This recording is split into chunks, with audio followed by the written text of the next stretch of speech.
안녕하세요. 취소 신청 어제 했었습니다. 587페이지 심판.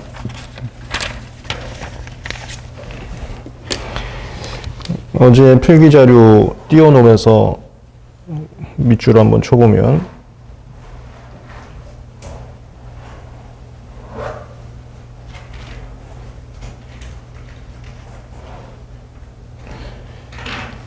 이건데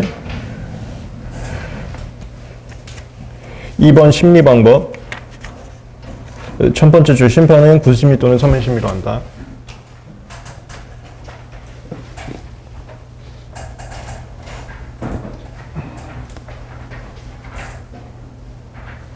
요거지? 우술 아니면 서면. 다만 그 옆에 당사자가 구심리 신청했을 때는 서면 심리만으로 결정할 수 있다고 인정되는 경우에는 구심리 하여야 한다. 요거 하여야 한다. 머스트 체크하시고, 내가 지금부터 머스트 체크하는 것은 그걸 하지 않고 절차를 종결했을 때 특허 법원에 불복할 수 있다는 소리예요. 불복되면은 다시 처음부터 절차 진행한다고 보시면 되겠습니다. 이거 머스트. 내가 요번에도 내가 하는 사건 중에 하나 이거 할 거거든요. 이거 여담 삼아서 말씀드리면 저거 언제 하냐면 뭐 사건이 복잡할 때도 하기도 하는데 좀 빨리 진행하려고 할 때 저거 합니다. 구심리가 약간 막판에 하거든. 그래서 심판 절차의 진행 속도를 약간 부추기려고 할 때 의도적으로 저거 앞에서 미리 하는 경우도 있어요. 제가 지금 심판 청구를 한 상태고 상대방이 답변서를 아직 안 낸 상태인데 답변서를 내자마자 저걸 할 거거든. 그런 경우도 많이 합니다. 이거는 여담인데 죄수 없으면 사과 먼저 드리고, 그 얼마 전에 신문 기사가 또 떴더라고요. 제약 분야에서 심판 사건에서 올해 한 40개 이 정도 지금 상반기 중에서 진행한 거 이렇게 되어 있는데 그 중에 한 20건이 제 건이거든요. 그래요. 이 앞에 서 있어도 제가 항상 여기 신발 이제 질질 끌면서 오잖아. 아침에 일어나자마자 허겁지겁 와서 그래. 이래봬도 그래요. 여기까지 할게요. 2번 심리 방법. 이런 거는 중요한 거 아닙니다. 가로 2번에 조면들이 있는데 얘도 그런 취지인데 정말 쓸데없는 조문인데 내가 지금 기본 강의나 좋은 특강에서 말씀드리지만 교수님들께서 시험 문제에서 틀리게 만드는 유형 중에 하나로서 너네 이런 조문도 혹시 읽어봤냐라는 식으로 출제한다고 하지 않았습니까? 그런 스타일 중에 하나인데 가로 2번 구실 심리로 심판하는 경우는 기일 장소 정하고 밑에 줄 그 취지를 적은 서면은 당사 참가인에게 송달해야 된다. 심판 절차에서는 무조건 당사 참가인이라고 그랬어요. 뭐 계속 얘기 나오네. 베타권에서는 특허 전형이, 실시권에서는 특허 전형이 통상이, 심판에서는 당사 참가인. 그 왜 이상한 사람 껴들어가면 틀린 점을 찾아내는 소리야. 그 다음 그 밑에 줄 96 공개 원칙, 그 옆에 줄 공소양수 위반 그러하지 아니하다. 이거 우리 조문 특강에서 정리하고 있었는데 출원 공개, 등록 공고, 서류 열람 신청 이게 공개 라인들이거든. 모두에게 공개하는 라인들. 이거 할 때 공소양수 위배되는 것은 다 공개 안 했었어. 그런 마인드로서도 가져가면 돼. 국제 공개도 마찬가지였었거든. 국제 공개에서도. 그다음 이런 건 필요 없어요. 심판장은 구심리 중 심판정 내에 질서를 유지한다가 시끄럽게 굴면은 나가 하는 겁니다. 뭐 이건 좀 그렇고. 3번 직권 진행주의. 여기네. 당사자에 의존해서 진행하기도 하는데 직권으로 할 수 있는 부분도 있다. 근데 실무에서는 당연히 직권으로는 거 없어요. 이것도 법에만 있는 그런 가상적인 내용이라고 보시면 돼. 다만 시험 문제는 그런 법에만 있는 것들 많이 나오니까 당연히 당사자한테 하지 직권으로 하면 뭐 돈 먹었냐 이런 소리 듣는데 안 하지 실무에서는 잘. 직권 진행 1번 의의 취지. 첫 번째 줄 중간에 심판장은 당사 참가인이 심판 절차만 나오면 당사 참가인이야. 밑에 줄 절차를 밟지 않거나 구심리기를 출석하지 않아도 심판을 진행할 수 있다. 그 다음에 이런 식으로 지저분하게 나올 수 있거든요.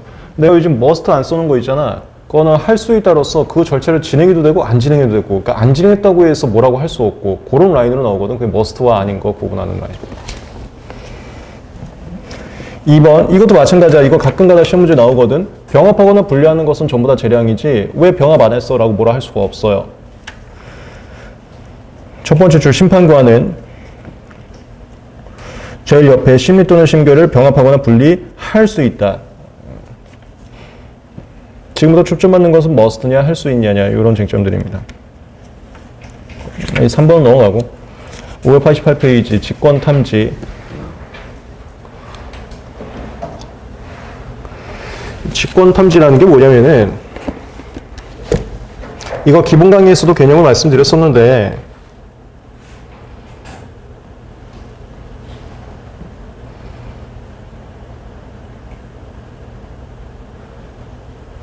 오늘은 요걸로 할까?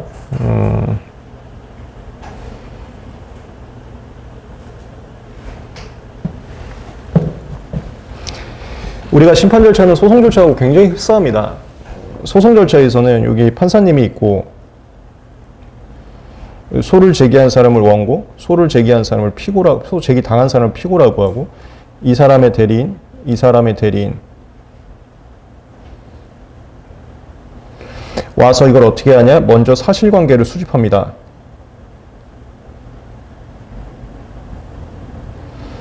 무슨 일이 있었는지를 잡아요. 이게 모든 현상들이 CCTV로 기록되는 건 아니니까 야 네가 한번 얘기해봐.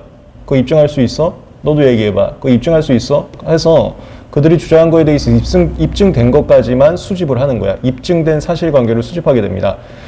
이걸 할 때 법원에서는 그 법관이 나서서 수집을 하게 되면 돈 먹었냐, 편들었냐 이럴 수가 있어서 철저하게 중립을 시키려고 당사자에게 의존을 해요. 그걸 변론주의라고 하고 그걸 주장입증 책임을 분배해서 주장입증 책임 있는 자가 니들이 해라. 난 가만히 있겠다. 니들이 입증해오면 난 그거 받아들이고 입증 안 해오면 난 몰라. 이렇게 하는데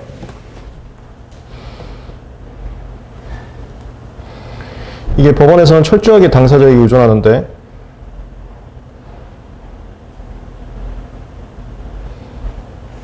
그래서 이런 법원 절차에서의 시험 문제의 꽃이 주장 입증 책임의 분배야. 입증 책임자 분배에서 그 사람이 입증 책임을 했냐 안 했냐가 꽃이거든.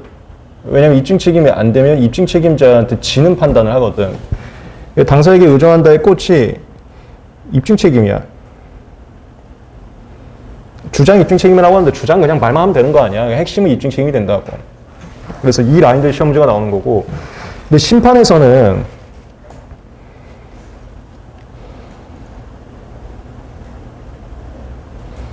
심판관님 앞에서 청구인과 피청구인이 싸우고 그들의 대리인이 존재하는데 여긴 비슷하면서도 약간 달라. 약간 달라서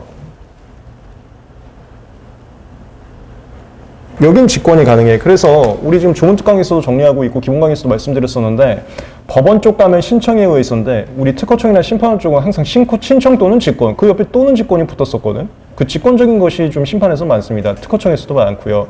그게 행정기관이어서 그래. 그 지금 직권 탐지한다는 게 이들이 무슨 사실이 있었는지를 주장하고 입증하는 것을 심판에서는 직권으로 무슨 사실이 있었는지를 스스로 한번 확인할 수 있다. 이걸 직권 탐지라고 하는 거야. 그걸 직권 탐지라고 하거든.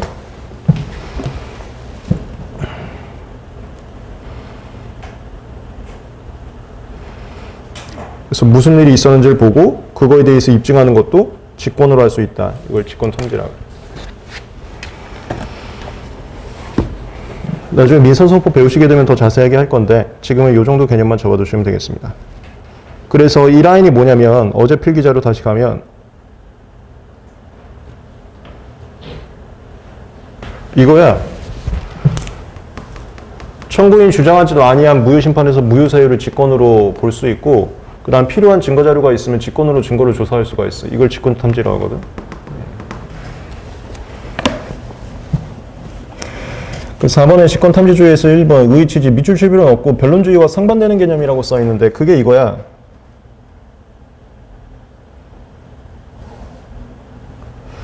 당사자에게 의존한다를 변론주의라고 그래요.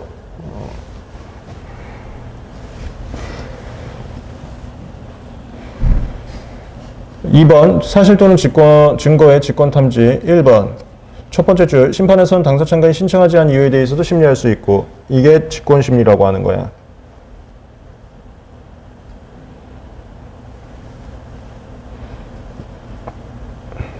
이게 이거야. 대신 밑에 줄 당사 참가자에게 기행을 정해서 이후에 대해서 의견을 진술할 기회를 줘야 된다. 이거 must. 의견 제출 기회 must. 2번 판례 이건 체크해 놓고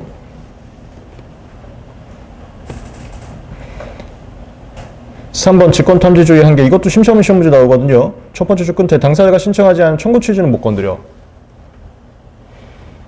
청구 이유만 직권으로 할 수 있지 청구 취지는 못 건드려. 기본 강의에서 많이 했었습니다. 4번 첫 번째 줄 심판에서는 당사 참가의 이해관계. 여기서 이해관계이 등장하는 건 뭐냐면 심판 절차 진행하기 전에 미리 증거 보존 신청할 수 있거든요. 그럴 때는 이제 당사자라고 얘기를 안 하고 이해관계인이라고 표현을 합니다. 그래서 나온 거야. 어색해하지 마. 이것도 일종의 그냥 당사 참가인이야. 신청의 수도는 직권은 내가 아까부터 계속 얘기했던 게 직권으로 이거야.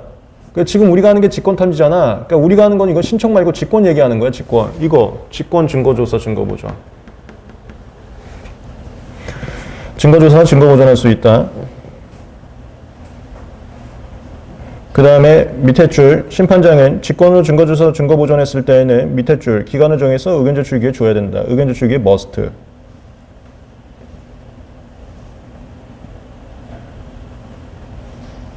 여기 5번 직권탐지가 심판부 의무인지 괄호 1번 판례는 체크하시고 이거 구분 되시겠지? 이거 무슨 소리냐면 내가 아까 얘기했잖아. 직권이라는 것은 법하기만 있지 현실에서는 안 해.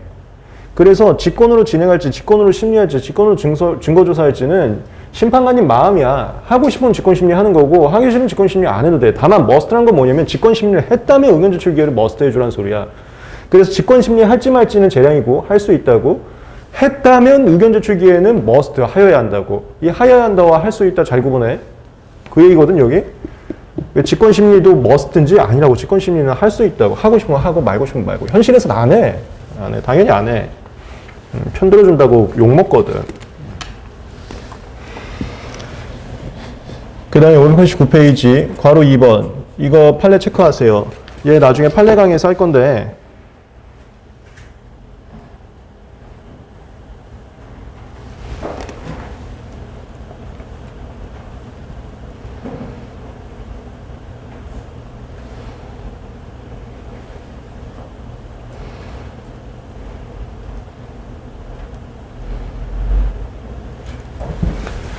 민사소송에서 사실관계를 당사자에게 의존할 때 주장입증 책임과 자백이란 게 이게 세트 메뉴가 꽃이야. 자백이라는 것은 입증 책임 있는 자가 입증을 하지 못했어도 상대방이 아 그거 맞아 라고 하면은 그냥 입증된 걸로 봐주는 걸 자백이라고 하거든. 이 당사자에게 의존한 거에 있어서 꽃이라고 얘기를 합니다. 근데 우리 심판부는 당사자에게 의존하지만 않고 직권으로도 하기 때문에 이런 것들이 얘기가 안 나와. 그걸 좀 체크해 놓은 거거든. 나중에 판례 강의에서 더 보충을 하겠습니다. 오늘은 좀 필기 자료가 왔다 갔다 하고 있네요. 어제 정리했었던 거 그림을 보면서 하다 보니까.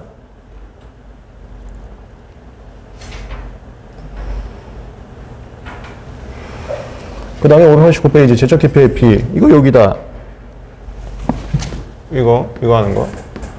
우리가 기본 강의 할 때는 여기서 배웠었지? 이거 담당부, 심판부 지정할 때. 문제 있는 사람 잘라버리는 거. 그 지정, 제적 기피, 회피. 지정은 심판원장님 잘라버리는 거. 제청은 알아서 잘려야 되는 거, 기피는 신청하고 자르는 거, 그 다음에 회피는 스스로 나가는 거. 지정, 제적, 기피, 회피. 589페이지 2번 의취지 요건, 1번 제척, 1번 의취지. 첫 번째 제척은 심판관님이 148조 갖고 해당하는 경우 당연히 직무에서 집행에서 제외되는 것. 2번 제척 사유. 이거 외워요. 로마자 1번 배우자 그리고 우리 과거도 포함합니다.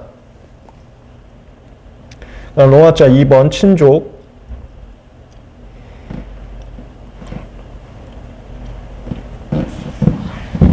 로마자 1번이 심판관 또는 배우자 심판관도 해야지 본인 또는 배우자 본인이 본인 사건 아니면 배우자의 사건 이게 빵촌 그럼 로마자 2번이 친족 가까운 촌 그럼 로마자 3번이 법정대리인 여기까지가 신분관계 신분관계상 편들어줄 수밖에 없는 상황 그럼 로마자 4번 증인감정 로마자 5번 대리인 로마자 6번 특허 여부 결정 심결. 여기까지가 선입견이야. 이미 그 사건에 대해서 한번 본 거야. 그 다음에 로마자 7번 직접 이해관계. 이렇게 외우세요. 신분관계, 선입견, 직접 이해관계. 방가로서 3번 전신관여가 내가 결정 또는 심결에 관여한 결을 전신관여라고 그래요. 이 사건의 전 사건, 우리가 심심거리거든? 심심, 심사, 심리, 판단하는 건 심심은 전 사건에 대해서 내가 깊이 있게 한번 판단한 적이 있다. 전신관여라고 합니다. 대표적인 케이스가 심사관님일 때 이걸 내가 특허 결정 줬는데 심판관님으로 승진했더니 요거에 대해서 나한테 무효 심판 들어온 거예요. 나보고 심사 잘못했다고. 그러면 나는 특허 결정을 줬기 때문에 잘못했다고 인정을 안 해. 그런 상황. 넘어가시고요. 그 다음 590페이지 깊이. 첫 번째 줄 심판관님에게 공정한 심판을 기대하기 어려운 사정이 있으면 당사 참관인이 신청을 통해서 하는 거. 제척은 사용화 있으면 당연히 빠져야 되는 거고요. 깊이는 신청을 해서 판단을 받으면 빠지게 되는 겁니다. 이게 스펙트럼화야. 마치 우리 정지하고 비슷하거든. 중단은 당연히 빠지는 거고 중지는 중지 명령이나 이런 게 있어야 멈추는 거야. 여기도 마찬가지야. 제척은 당연히 빠지는 거고 깊이는 깊이 결정이라는 게 있어야지 빠지는 거. 그렇게 스펙트럼화 해놓은 것입니다. 3번의 B 첫 번째 줄 심판관님이 스스로 제척 깊이 사유가 있으면은 심판원장의 허가를 받아서 빠지는 거. 3번 신청 결정. 여기 내가 그 기본 강의에서도 하이라이트 1, 2, 3 잡았었네. 제척 깊이 신청의 특징적인 게 첫 번째 구술로도 할 수 있다. 우리는 절차 뭐다 서면으로 해야 되는데 요거만 긴급하다 보니까 구술로 할 수 있고. 두 번째 긴급한 경우를 제외하고는 제척 깊이 신청이 있으면 무조건 심판 절차 중지했었습니다. 중지하여야 한다.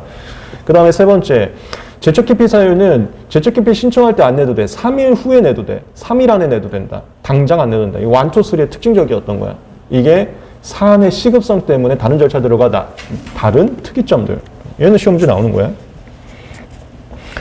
1번 제척 깊이 신청. 그 두 번째 줄 구심리 할 땐 구술로도 할 수 있다. 그 다음 그 옆에 제척 깊이 원인은 당장 안 해도 되고 3일 이내에 내면 된다. 그 다음에 이런 거는 시험하고는 상관이 없는데 소명이라는 거 이제 뭔지 알겠지. 우리 조문특강에서도 많이 했었는데 입증과 소명이 있어. 소명은 그런 게 그럴듯한데 정도고 입증은 그러네 맞네 이 정도거든. 2번 첫 번째 제척 깊이 신청이 있으면 결정이 있을 때까지 심판 절차 중지. 다만 긴급한 경우는 제외. 이렇게 1, 2, 3 특이점 외우고. 3번 제척 깊이 결정. 첫 번째 제척 깊이 신청이 있으면 심판으로 결정하고요. 두 번째 줄 제척 깊이 대상이 된 심판관은 그 심판에 관여할 수는 없고 의견만 제출할 수 있다. 그 다음 밑에 거 불복할 수 없다. 우리 심판에서는 사유 절차 모두 불복할 수 없습니다. 절차 지연 방지를 위해서. 참고로 우리가 소송 절차는 불복할 수 있는 수단들이 있어. 사유 절차에 대해서. 비밀유지 명령이 있어 배웠었는데 그걸 즉시항고라 그래. 근데 우리 심판 절차에는 즉시항고 같은 게 없어요. 591페이지 4번 상부요 재심사유 이건 넘어가고 4번 관련 문제 넘어가고 2번 기술미가 제척 깊이 회피. 첫 번째 줄 기술미가 제척 깊이에 관해서는 밑에 줄 준용한다. 그냥 이렇게만 잡아도. 기술심리관이라는 게 특허법원에서 판사님들 옆에 추가적으로 계신 분을 말하고 이분도 제척 깊이 회피 사유가 있으면은 그 똑같이 빠진다. 이렇게 보시면 되겠어요. 그 다음에 참가.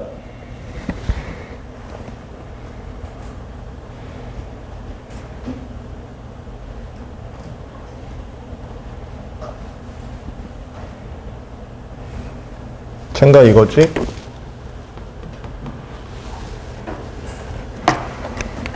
참가는 당사 참가하고 보조 참가가 있고 당사 참가인은 청구인 쪽에 붙는 거, 보조 참가는 청구인 피청구인 쪽 자기 편한테 붙는 거.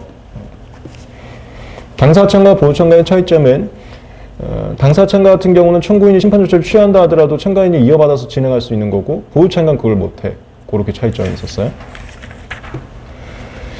591페이지 2번 참가의 유형. 첫 번째 당사로서 심판 청구할 수 있는 자가 할 수 있는 당사 참가. 그 옆에 줄 심판 결과 이해관계를 가진 자가 할 수 있는 보호 참가. 옆에 당사 참가는 심판 청구인 측에만 가능한 거고 보호 참가는 자기 편한테 아무 쪽에나 할 수 있는 거고.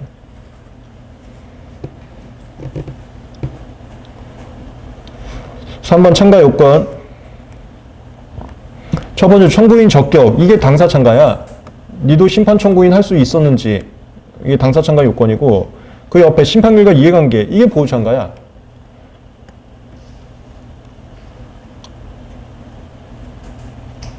그 다음에 그 옆에 당사자에게 심판할 거. 이거 뭔지 알지? 우리 어제도 했지? 이거야. 이거 밑줄 쳐놓은 게 결정기하고 차이점 내가 밑줄 친 거잖아? 결정기에선 참가가 안 돼. 정보 제공만 되지.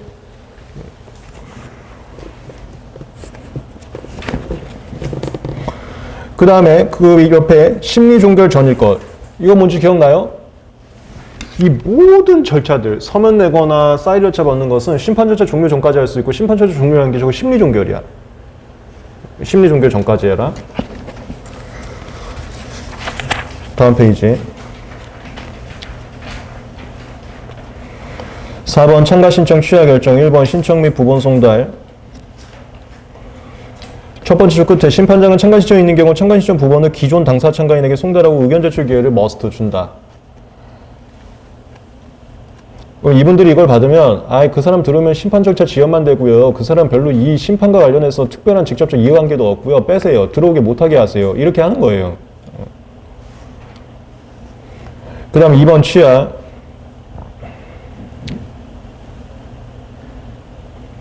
이건 넘어가요.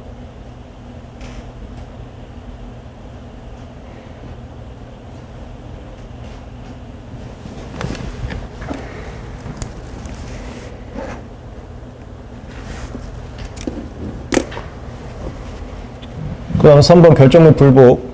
두 번째 줄 끝에 참가 여부 결정에 대해서는 불복할 수 없다. 뭐 참가 결정을 하건 기각 결정을 하건 다 불복이 안 됩니다. 우리 사인 절차들은 전부 다 불복이 되지 않습니다.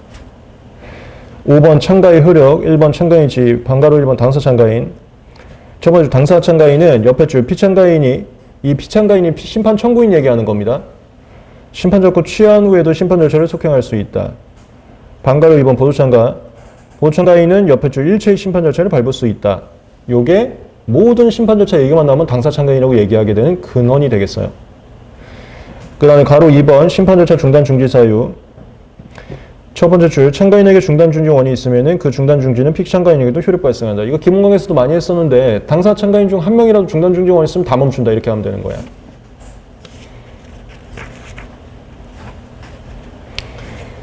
(593페이지) 3번 심계력. 심판장님 심결 또는 결정이 있으면 등본을 당사 참가인 참가 신청 거부된 자한테도 송달합니다. 그래서 거부된 자도 특허법원에 불복할 수 있었어요. 요거 좀 특이점이었습니다.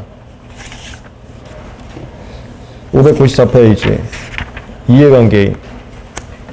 이건 뭐냐면 이거 얘기하는 거야. 이거 우리 무효 라인 있잖아. 특허 무효, 정정 무효, 종속 무효. 무효 라인은 이해관계인 또는 심사관님만 할 수가 있습니다. 그럼 여기서 말하는 이해관계인은 누군지를 얘기하는 거고, 권리범위 심판도 마찬가지야. 권리범위 심판도 적극적이나 소극적인 이해관계인만 할 수 있어요. 그 이해관계인이 누군지. 이걸 다른 말로 뭐라고 표현하냐면 당사자계라는 것은 분쟁이 있는 사람들의 분쟁 해결을 위한 수단이라고 하고, 분쟁이 있는 사람 맞아? 이걸 이해관계인이라고 해요. 분쟁이 없는 사람 들어오지 말라고 하고 있습니다. 당사자계 심판 같은 경우. 그래서 거기서 말하는 분쟁이 있다란 무엇을 얘기하는 건지, 이해관계는 무엇을 얘기하는 건지, 그러니까 당사자계 심판을 청구하거나 피청구당할 수 있는 사람은 누구를 얘기하는 건지에 대한 쟁점이야, 이거. 근데 이거 전부 다 판례거든. 뭘 해야지 이해관계가 있다고 볼 수 있는지. 뭐 없지?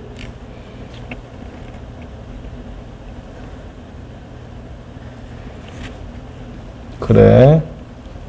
594페이지.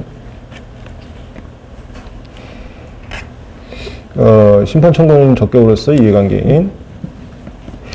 첫 번째 줄 이거 체크해놔. 이거 나중에 판례 강의에서 굉장히 중요하게 할 거고, 이거 무조건 시험 문제 나올 겁니다. 이해관계인은 법률상 불이익을 받거나 받을 염려. 우리가 가까운 장래까지도 같이 포괄해서 해석합니다. 이거 판례에서 할 거야. 그다음 반가로 2번 첫 번째 줄 이해관계 존부. 이해관계 존부라는 게 이해관계 있냐 없냐를 존부라고 한 거야. 존부. 존재하냐 부존재하냐. 판단 시점은 심결시 기준.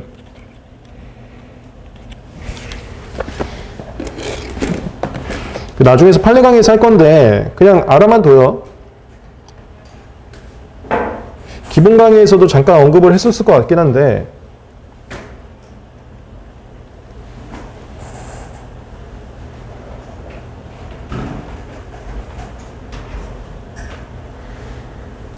법원에서 소송하면 변론을 하고,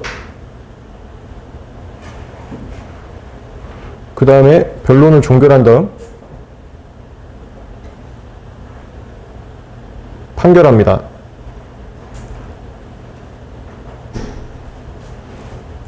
심판에서는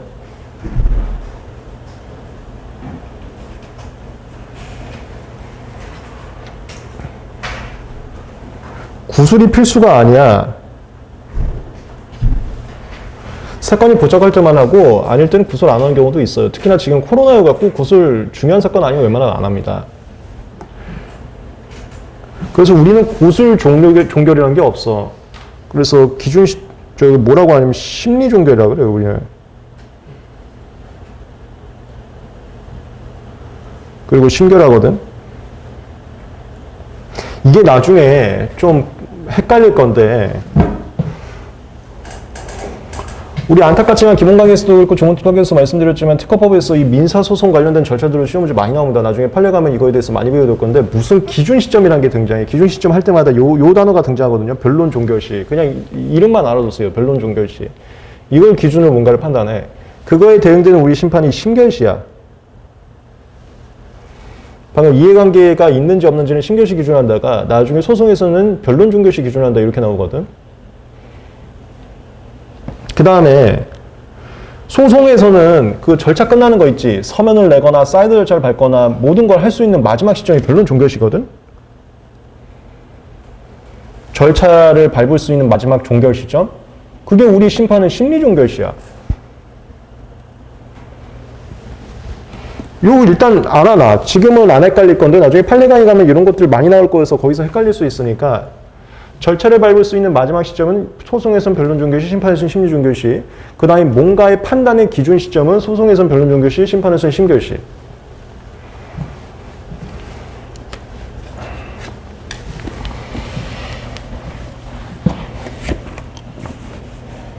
그 다음에 2번 판단 시점에서 두 번째 줄 판례 역시 이거 체크해 놓으세요.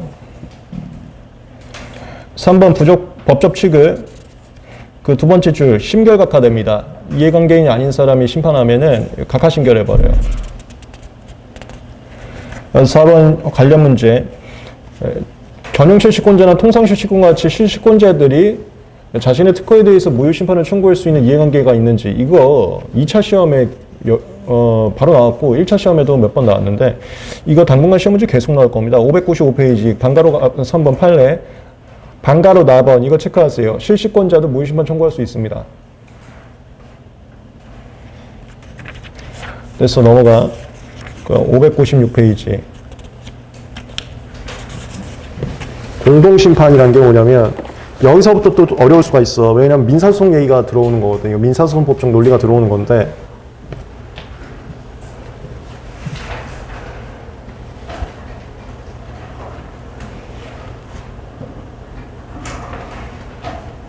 무효심판 같은 경우 무효심판을 예를 들게요.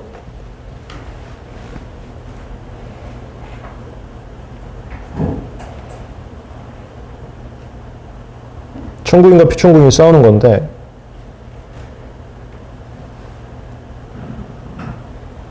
특허권이 공이면 피청구인의 전원이 다 들어와야 돼. 특허권이 2인 이상이 공동 소유하고 있으면 그 2인 이상이 모두 피청구인에 들어와야 돼. 당사자가 2명 이상인 걸 공동심판이라고 하거든.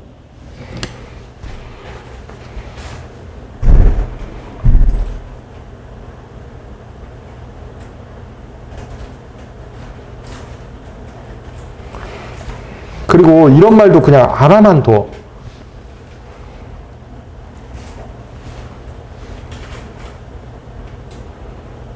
공동으로 심판하거나 소송하는 유형이 세 가지 유형이 있습니다. 이거 민법에서도 살짝 나왔을 건데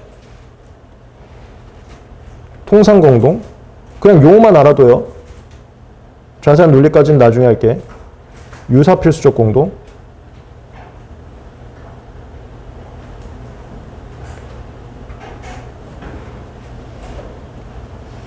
고유필수적 공동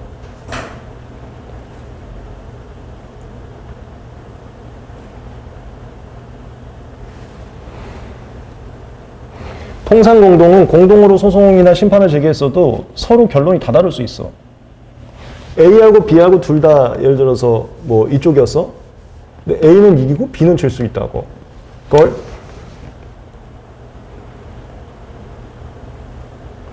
합일, 하나로 합쳐져서 결론이 나오지 않는다. 확정, 우리가 심판이나 소송하면 확정돼야지 효력이 나오잖아. 확정되기 전까지는 불복 상태잖아. 하나로 합쳐져서 결론이 확정돼갖고 나오지 않는다. 이 관계를 통상공동관계라 그래. 서로 결론이 다 다를 수 있다는 거야. 같이 진행했어도 누구는 이기고 누구는 질 수 있다는 소리야. 이에 반해서 요거 필수적 나오는 거 있지. 필수적. 이거는 다 하나의 결론이 나와야 돼.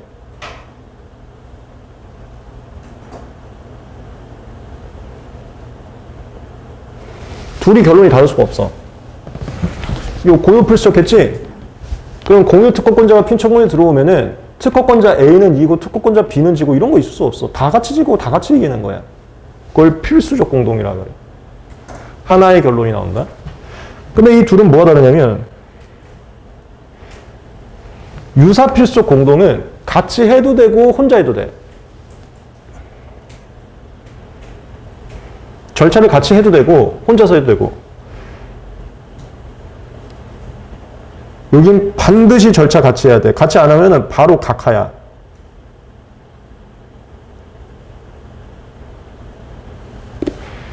얘는 혼자 진행이 되는데 혼자 진행했다 하더라도 결론은 다 같이 똑같아지는 거.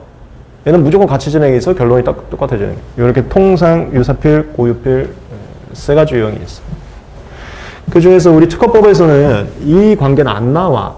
이거 버리고 이거나 이거나 두 개 나오거든. 용어만 알아뒀어요. 나중에 판례 강의에서도 나올 거니까. 참고로 이런 것들은 좀 더 기본 강의에서 거의 안 했던 것들이야. 다 판례에서 나오거든. 다 민사소송 법리들이거든. 우리 특허법의 고유 법리들이 아니고. 그 다음에 이게 무효심판 청구할 때 139조 1항에 심판 청구할 수 있는 사람이 여러 명이면 함께 심판 청구할 수 있다는 말이 써 있어. 걔네들을 우리가 유사필수적 공동이라고 해요. 같이 진행해도 되고 혼자 해도 되고 다만 같이 진행하게 되면 결론은 무조건 똑같아지고.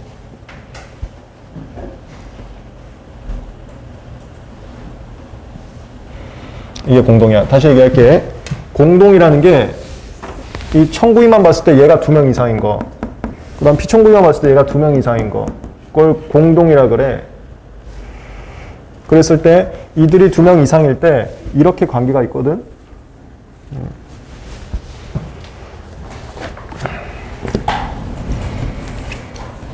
그게 596페이지예요.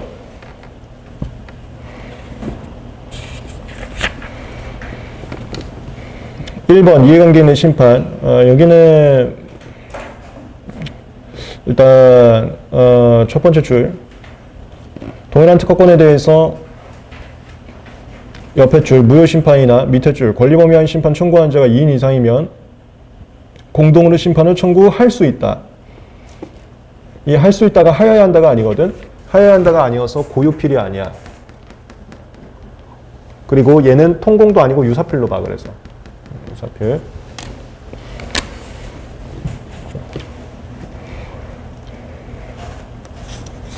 그 다음에 2번 권리자의 심판.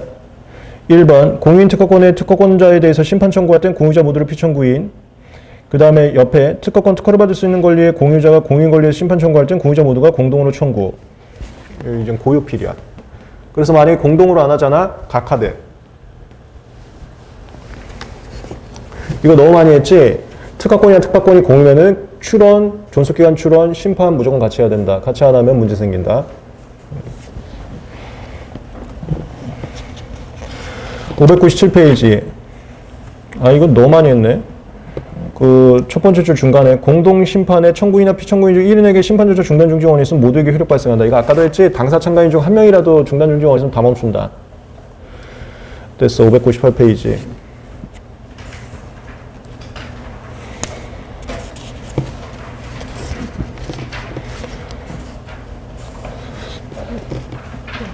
거기서 이거 나중에 판례 강의에서 자세하게 할 테니까 3번 판례 체크해 두세요. 얘 되게 중요한 거거든. 얘가 좀 오래된 판례긴 하지만 엄청나게 이슈가 됐던 사건입니다. 그래서 당연하지만 2차 시험에도 나왔고요. 1차 시험에도 많이 나온 판례니까 잘 잡아두고. 거기서 무슨 합일학점 뭐 이런 얘기가 나오거든. 그게 요런 단어들이야. 나중에 판례에서 더 자세하게 하겠습니다.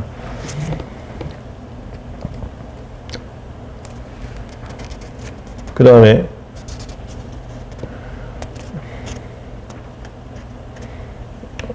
나머지는 좀 2차적인 내용이어서 넘어가겠습니다. 600페이지. 이거는 1차용 아닙니다. 제가 2차 참고용으로 집어넣은 거고요.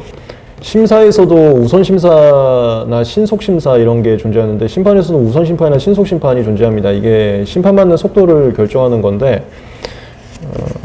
그런 게 있다 정도만 알아두시면 될 것 같아요. 여기 지금 근거규정이 심판사무 취급규정인데 이게 예규훈련고시입니다. 예규훈련고시. 그러니까 법령이 아닌 거. 그래서 시험 문제 안 나올 거예요. 이런 제도가 있다는 정도만 알아두시면 되겠습니다. 넘어갑니다.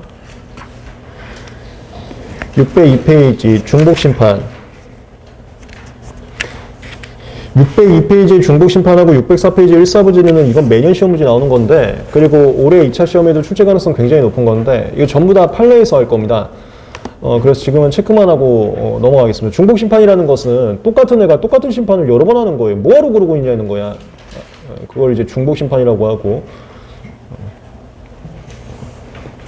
2번 요건 괄호 1번 요건 첫 번째 줄 전심판 계속 중 후심판 청구 당사자 동일 심판물 동일 자세한 건 판례 강의에서 하겠습니다. 3번 효과 괄호 1번 중복심판인지 여부는 직권조사사항으로 중복심판에 해당하면 밑에 줄 심결 각하한다. 각하시켜버립니다.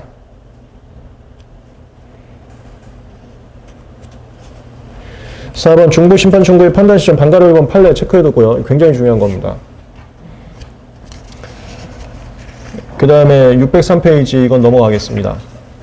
604페이지 1사부지는 1차 시험에서 거의 안 나온 적이 없습니다. 이거는 한 번 끝난 사건에 대해서는 다시 하지 말라는 거야. 나는 서로 다른 판단 안 할 거니까 이미 이건 5로 끝났어. 또 하지 말라는 소리. 그래서 중복심판이라는 것은 앞에 심판 계속 하고 있을 때 심판 또 하는 거고 1사부지라는 건 앞에 심판이 끝났는데 또 하는 거야. 하나는 계속 중에 또 하는 거, 하나는 끝나고 나서 또 하는 거. 그렇게 좀 조그만 차이점이 있어요. 미세한 차이가. 자세한 대비는 판례 강의에서 해드리겠습니다. 2번 요건 2번 요건 말고 1번 의취지 604페이지 1번 의취지 첫 번째 줄 심판의 신결이 확정된 때에는 옆에 누구든지 동일사실 동일증거에서 다시 심판 청구할 수 없다. 그 다음에 이 심결이 확정이라는 게 2번 요건 괄호 1번 본안신결 반괄호 1번 본안신결 첫 번째 본안에 대한 심결이 확정되어요. 그래서 각하신결 확정은 상관없어요. 본안신결 확정 그러니까 인용이나 기각신결 확정이 되어야 1사부지가 나옵니다.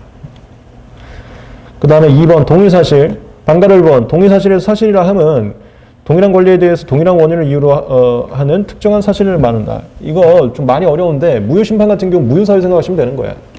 똑같은 무효사유.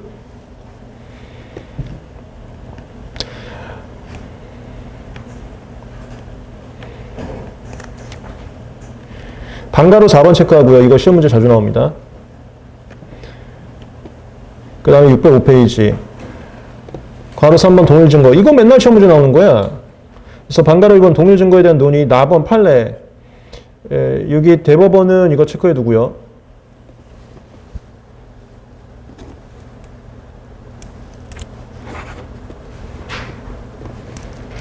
나번 판례에서 대법원은 이것만 체크해요. 밑에 뭐 한편 최근 특허법원은 이거 필요 없어. 그냥 대법원은 이것만 체크해 놓고.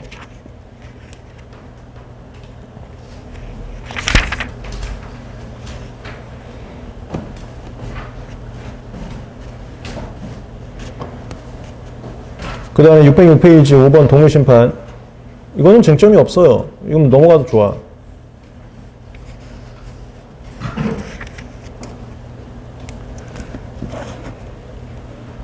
그 다음에 607페이지 4번 적용 시점 이건 맨날 시험 문제 나오는 건데 판례 강의에서 자세하게 해드리겠습니다. 3번 판례 반괄호 2번 변경된 판례의 태도 이해 체크해두고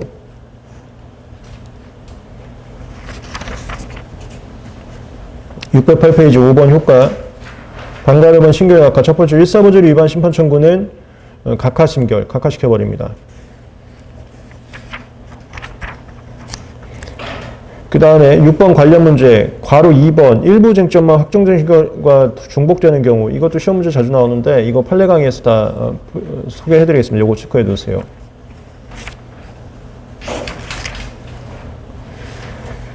(610페이지) 국선 대리는 이따 정도만 알아두시면 됩니다. 첫 번째, 심판 원장님은 특정 요건을 갖춘 심판 당사자의 신청에 따라 국선 대리 선임해 줄 수 있다. 이 경제적 약자를 도와주기 위해서 국선대를 주는 건데 이런 조문이 있다 정도만 잡으시면 됩니다. 611페이지 전문심리원, 이것도 마찬가지예요. 이런 게 있다 정도만 알아주시면 돼요. 심판장은 첫 번째 줄에 직권에 따른 결정으로 전문심리위원 지정해서 심판자에게 참여하게 할 수 있다. 그 다음에 이거 조문특강에서 얼마 전에 정리했었죠. 비밀누설죄 적용 관련해서 조금 차이점이 있었는데 잘 외워두시고. 3번 비밀유지 의무. 첫 번째, 전문심리위원은 심판사건에서 알게 된 비밀을 누설하고 동의해서는 안 되고 비밀누설죄가 적용될 수 있다. 여기까지 심판 절차에 대해서 개괄을 했습니다. 그 다음에 614페이지부터는 개별적 심판인데요. 여기가 또 전부 다 판례 내용입니다. 그래서 간단하게 체크만 하고 빠르게 넘어갈 겁니다. 그리고 시험 문제 좀 많이 나오는 내용들이긴 한데 판례니까 판례 강의에서 자세하게 보충 설명을 하고 체크 위주로 할 겁니다. 그리고 이제 마지막이 PCT죠.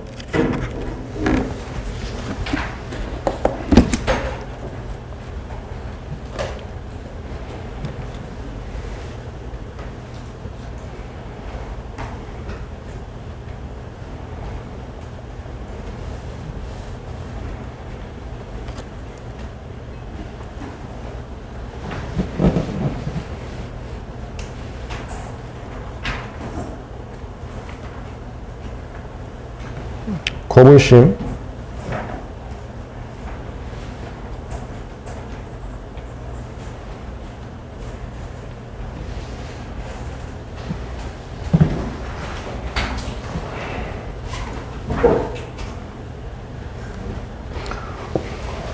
오늘은 수업이 뭐 있어요? 2시에 생물 수업. 생물, 우리 김민 선생님, 박윤 선생님은 종강하셨고, 아니요, 금요일에 넌 누구 듣는 건데? 방금 잘했어. 그렇지. 모든 수업을 꿰뚫고 있어야죠.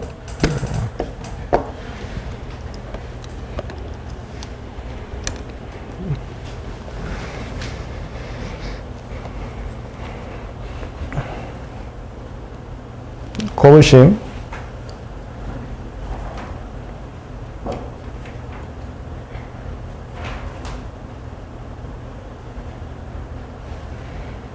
여기 심판 청구하면은 어제도 정리했었네요. 답변 제출 기회 없고 여기는 그 다음에 여긴 참가 신청이 없습니다.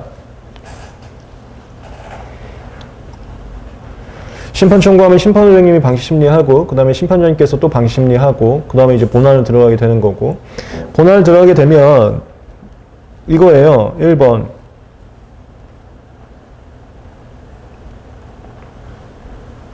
심리대상 확정.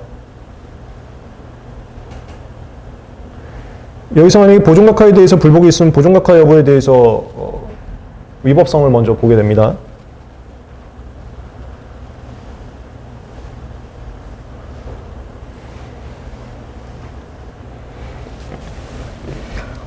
그래서 만약에 보존각하 결정이 있는 상태에서 거저 결정돼서 거부심 올라왔다고 했을 때 보존각하에 대해서 불복을 하고 있어. 그래서 보존각하 잘못됐다고 하면 보정 후 명세서로 심리를 하는 거고, 보존각하 적법하다고 하면 심사원님과 마찬가지로 보정 전 면세서로 심리를 하는 거고, 그렇게 나뉘게 됩니다. 여기서 확정한 심리 대상으로 기거저 결정 극복 여부 보고요. 기통지 거결.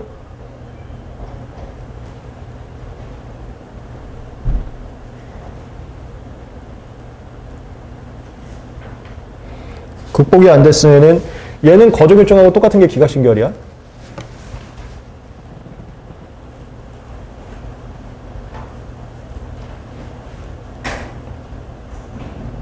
극복이 됐으면 다른 거주류가 있는지를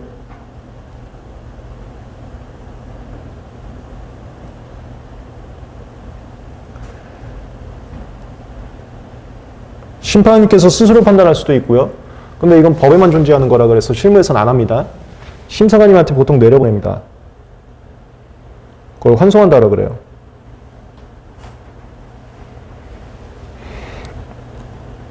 그래서 심판관님이 하건 심사관님이 하건 다른 거주류가 존재하면은 통제하고, 이 통제할 때는 최초와 최후 나눠서 통제하고.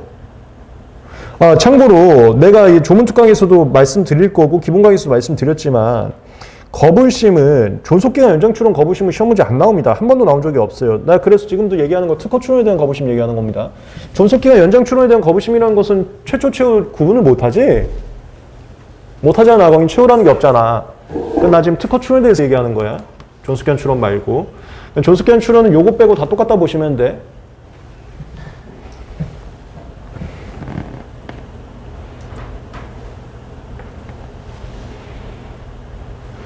다른 거주류가 없으면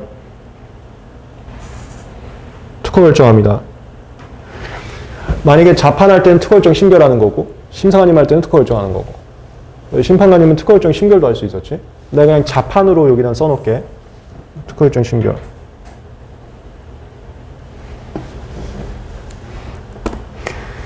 그리고 질문 주시는데 만약에 자판했을 때 심판관님이 최초나 최후나 거주를 통지하면은 심판관님한테 보정할 수 있는 거예요. 명서서 보정할 수 있는 겁니다. 명서 보정을 뭐 심판관님한테 한다기보다 하여튼 보정할 수 있습니다. 보정 똑같아요. 심사 단계하고. 그리고 심판관님도 보정각하 결정할 수 있습니다. 그래서 심사관님이 하는 게 보정각하 결정, 거저 결정, 특허 결정이잖아. 심판관님도 보정각하 결정, 특허 결정 똑같이 할 수 있고 거저 결정만 기각신결로 하는 거야. 그렇게 알아두시면 돼요. 그냥 심사관님하고 똑같다 보시면 되는 거야.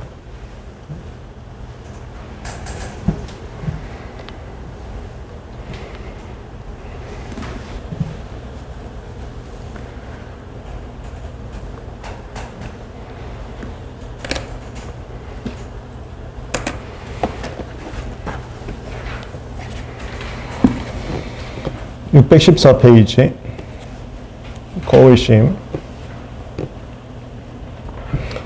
1번 의치지. 아유 이거 지겹다. 거절절 받은 날부터 30일이네. 두 번째 줄 2번 심판 청구 1번 청구인 반가로 2번 공동출원의 경우 전원. 그 다음에 이런 거 이제 지겹지. 대리인의 경우 밑에 줄 특별수권 이거 출전투 신청후 불복이잖아.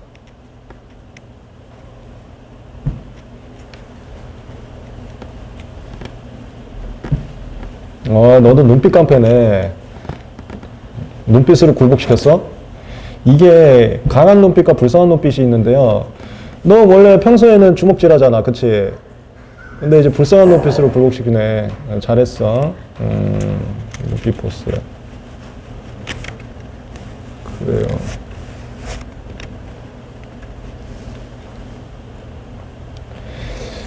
심판 청구. 그 다음에 2번 청구 범위. 뭐 이건 뭐 쓸데없는 거고요. 3번 청구 시기. 이거 아까도 했네요. 첫 번째 30일 내 청구해야 되고 옆에 신청 또는 직권으로 연장할 수 있고 밑에 추후보원. 추후보원 이제 외웠지? 우리 전문특강에서도 다 외웠잖아. 내가 지금 외웠지라는 말은 지금 하여튼 외우는 시기는 아닌데 외우려고 노력 안 해도 외웠지? 이런 의미예요. 공부 방향을 잘 설정을 하시고 지금 정리하는 시기는 맞습니다. 추후보원이라는 게 재심, 거불심, 그 다음에 심사청구, 재심사청구, 그리고 특허료, 그리고 그 46조, 16조에서 그 보정명령, 그렇게 있었어요.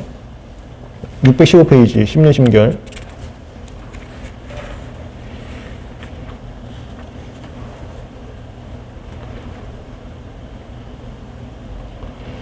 이거는 뭐 그냥 간단하게 읽어보면 될 것 같고, 뭐 밑줄 칠만한 건 아닌 것 같고요. 괄호 2번 거절 통지 및 의견 제출기의 부여. 이건 자판했을 때 얘기입니다.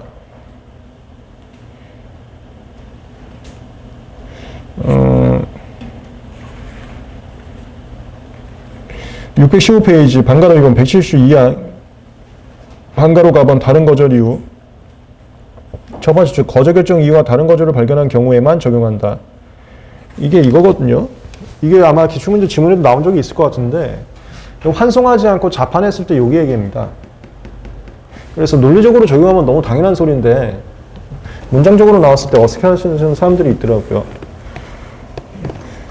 편하게 한번 이해해 보시면 될 것 같고 616페이지 방가로 4번 판례 그거 체크해 놓으세요.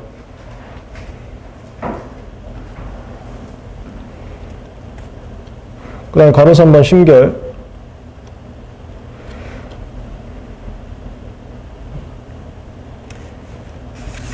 방가로 1번 기각심결 4번 판례는 이거 체크해 두시고 나중에 판례 강의에서 많이 할 겁니다. 그다음 방가로 2번 인용심결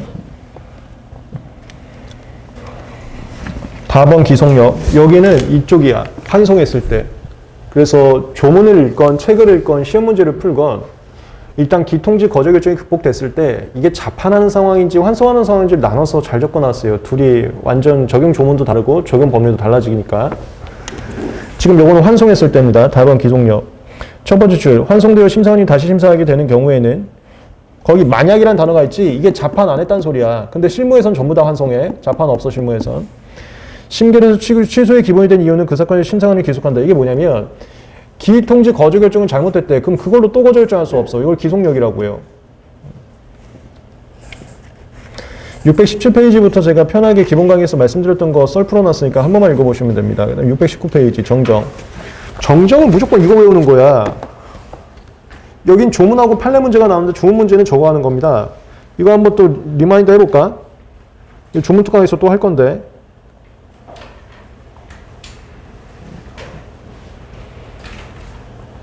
일단 절차부터 한번 소개를 하자면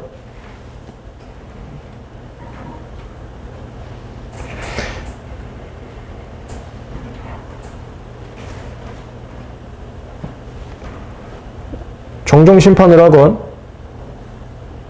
정정 청구를 하건 비슷한데요. 일단 정정 심판으로 그림을 그리면 심판 청구하면 심판원장님께서 방식 보시고 그 다음에 심판장님께서 방식을 보신 다음에 여기는 뭐 아까 거울심하고 똑같은데 참가 없고요. 정보 제공만 가능하고 그다음 답변 제출 기회라는 거 없습니다. 그 외에는 당사의 심판하고 똑같이 진행하다가 정정 요건을 봐요. 근데 정정 요건이 만족되지 않으면 정정 불인정 통지합니다.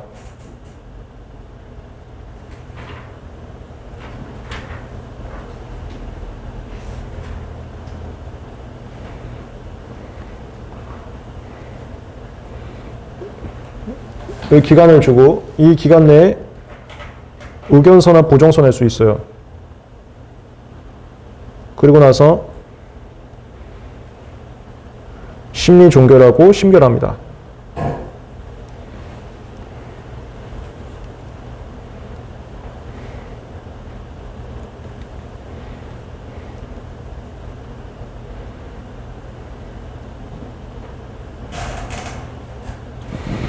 이것도 어제 했었던 건데 당사회계 사건하고 달리 예고 통지가 있다.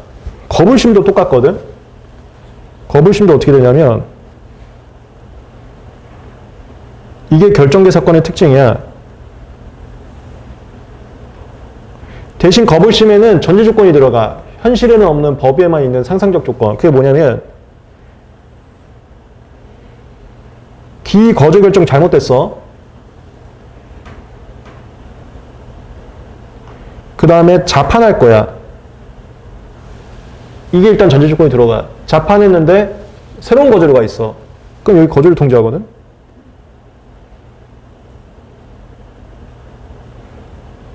이게 예고 통지 들어가는 거야. 이게 거불심에서도 이렇게 예고 통지 들어갈 수가 있어. 요거에 대해서 의견서 보정서 낼 수 있고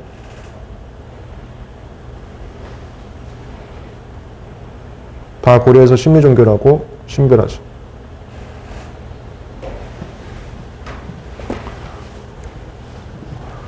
요 라인이 결정계 사건의 특징이에요.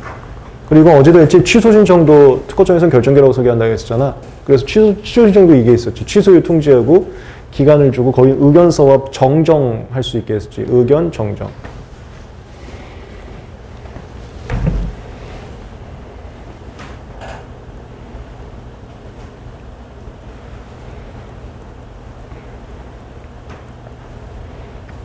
취소유 통지하고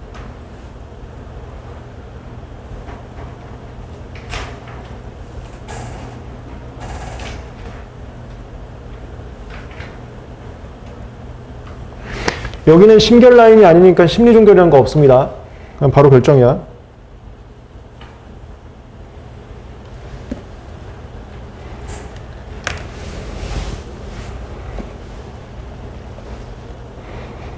그 다음에 이건 절차적인 거에 대해서 한번 그림 그려봤고,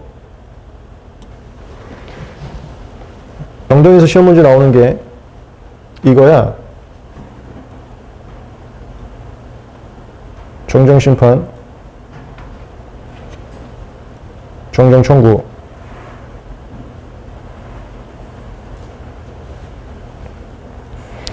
그 청구 시기, 그 다음에 보정 시기, 취하 시기.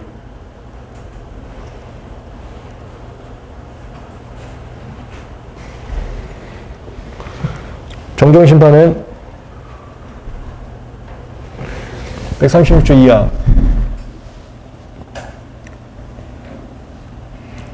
그 특허무효 심판 제기되기 전에는 아무 때나, 특허무효 심판 제기되고 나서 심판을 했을 땐 못하고, 그다음 특허법원이나 대법원 가면 할 수 있고, 그 다음 특허 취소 신청 제기되기 전에는 아무 때나, 취소 신청 제기된 후에는 확정될 때까지 쭉 못하고, 그 다음 특허 무효랑 특허 취소랑 같이 제기됐을 때는 걔네들 제기되기 전에는 아무 때나, 걔네들 제기되고 나서는 심판원 단계에서 못하고, 특허 무효 심판의 특허법원 변론 종결 전까지는 또 가능하고, 요거 1, 2, 3 케이스 1, 2, 3 라인.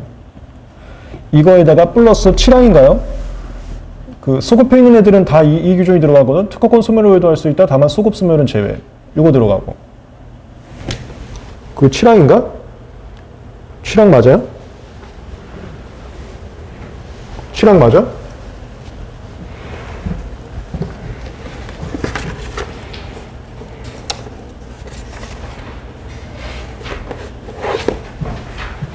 그 다음에 정정청구는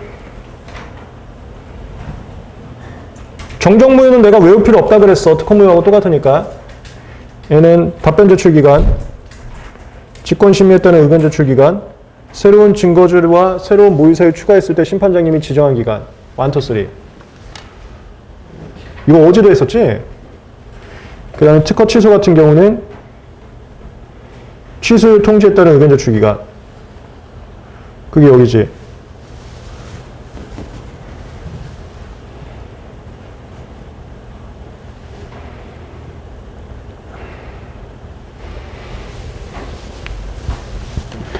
그 다음에 보정.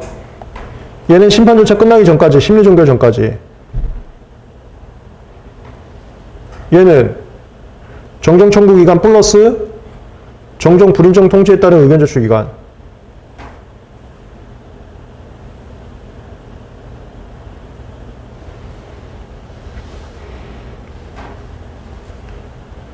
이거지? 이거.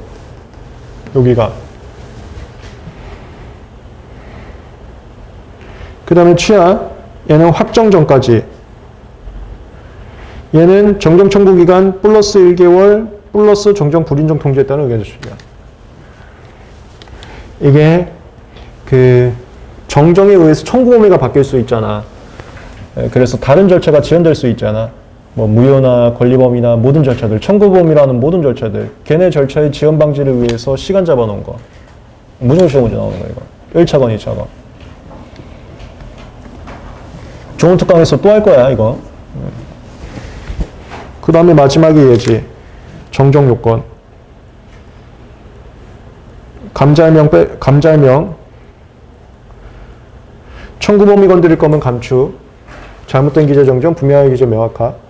발명 설명이나 도면은 네 마음대로 정정하면 되는 거고, 청구 범위 건드릴 때만 이런 제한들이 좀 있어. 감잘명. 그 다음에 실적 확장 변경, 감명은 특허명도, 잘은 최명도. 실적 확장 변경 금지.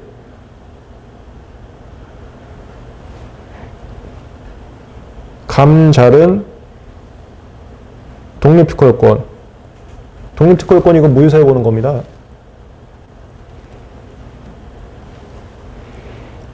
이쪽에서는 감잘명, 특허변경, 최명도, 실적 확정 변경 중에 똑같고, 독립특허요건만 특허무효, 특허취소 청구된 청구항에 대해서는 보지 않고, 그렇게. 여기까지가 조문에서 나오는 거. 나머지는 전부 다 판례 문제들.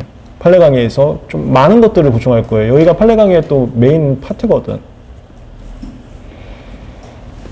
좋은 부분까지만 좀 정리해봤습니다.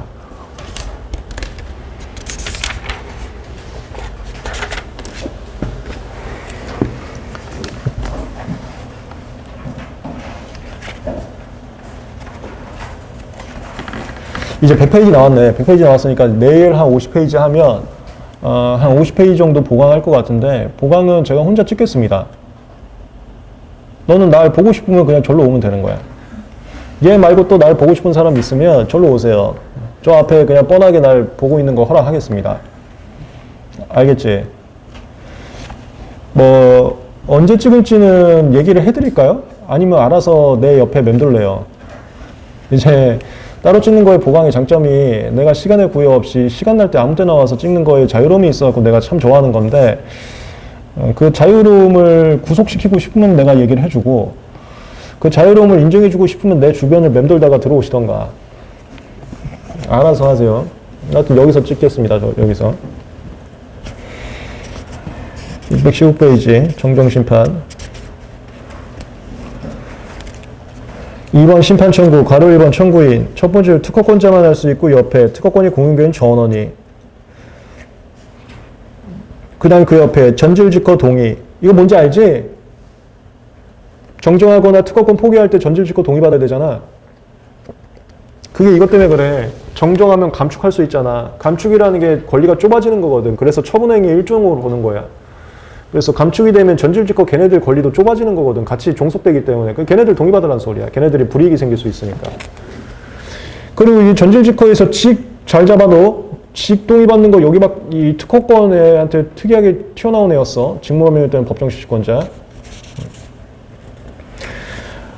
그 다음에 옆에 다만 전질직거가 무효심판 청구했으면 동의 필요 없어요. 우리 좀 전에 판례에서 체크해놓으라고 한 게 실시권자들이 무효심판 청구할 수 있다 했거든. 걔네들이 무효심판 청구했으면 나한테 정정을 절대로 동의 안 해줄 거야. 왜냐면 정정이 안 돼야 걔네들의 무효 가능성이 높아지기 때문에 이런 싸우는 적대적이 있으면 동의받을 필요 없다 이렇게 되는 거예요. 2번 청구 범위 1번 내용 첫 번째 줄 감 로마자 2번 잘 로마자 3번 두 번째 줄 명확하게 명 감잘명 그 다음에 그 밑에 특허발명 명도. 근데 이거 잘은 최명도 범위예요.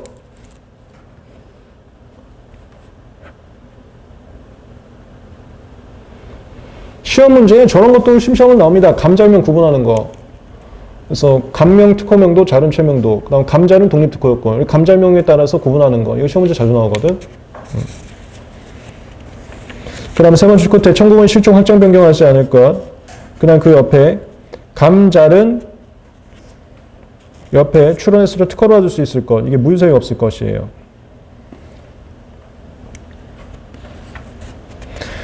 방가로서 한번 실종 확정 변경 금지. 이거 시험 문제 맨날 나옵니다. 납은 판례 체크하세요. 619페이지 밑에 납은 판례. 판례 강의에서 자세하게 설명드리겠습니다. 그 다음에 3번 청구 시기.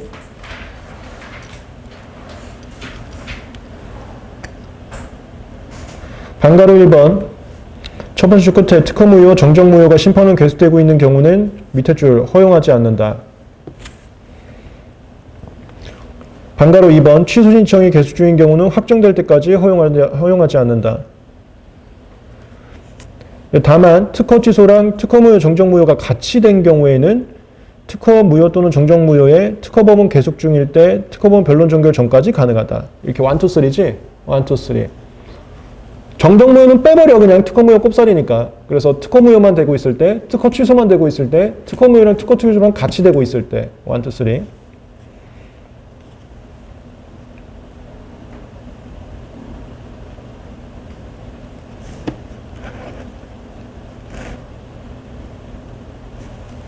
그 다음 방가로 4번 특허권 소멸 등 후에도 할 수 있다. 다만 취소 결정 확정이거나 무효 신결 확정 후에는 그러하지 아니하다.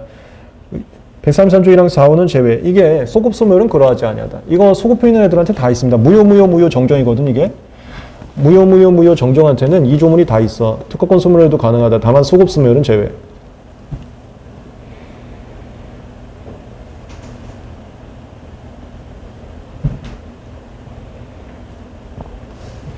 3번 심리 심결.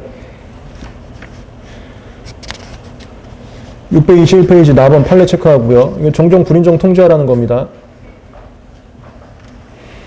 그 다음에 방가로 2번 보정. 가번 심리 종결 전까지 밑에 줄 보정할 수 있다. 그 다음에 4번 판례 체크하세요. 보정 범위에 제한이 있습니다. 당연히 요지 변경이 아닌 범위 내에서만 가능하고 요지 변경이 아니라는 것에 대해서는 판례에서 자세하게 설명을 드리겠습니다. 2번 신결, 방가로 1번 인용 신결. 첫 번째 줄 신결이 확정됐을 때는 그 정정 후의 명서 도면에 따라 출원 공개, 특허 결정, 심결, 특허권 설정 등 이걸 소급표라고 합니다. 소급표.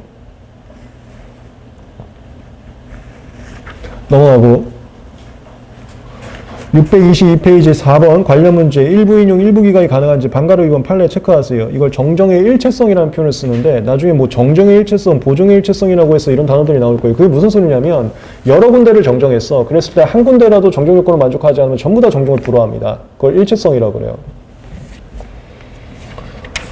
그 다음에 괄호 2번 해당 정정을 당연 무효로 볼 것인지 방가로 1번 판례 이거 체크만 해주시고 나중에 판례 강의에서 하겠습니다. 623페이지부터 제가 기본 강의 때 말씀드렸던 거 썰 풀어놨으니까 한번 보시고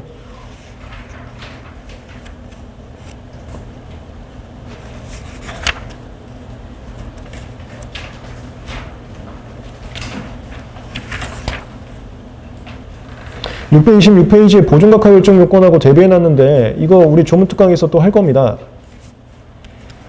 그 표 외워두시고 차이점으로는 이 과거에는 거의 똑같았었는데 개정하면서 차이가 됐습니다. 보존각하 그러니까 보존할 수 있는 범위가 정정 범위보다 좀 더 넓다 이렇게 보시면 돼요. 그래서 보존각하 요건에서는 저거 빠졌어. 실적 확정 변경 금지가 빠졌어. 그러니까 정정이 더 엄격하다, 까다롭다 이렇게 보시면 돼. 그리고 보존각하 요건에서는 최명도인데 정정에서는 감명은 특허 발명 명도야. 이게 정정이 더 까다롭다는 소리거든. 요렇게 두 개가 정정이 더 까다롭다 하시고 외우시면 돼. 비교해갖고.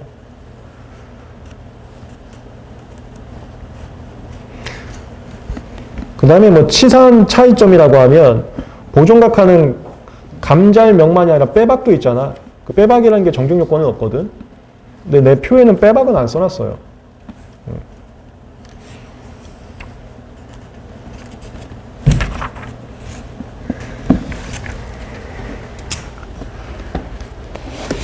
종영이었습니다. 오늘 여기까지 하고 다음 시간에 이어서 무효심판부터 진행하겠습니다. 수고하셨습니다.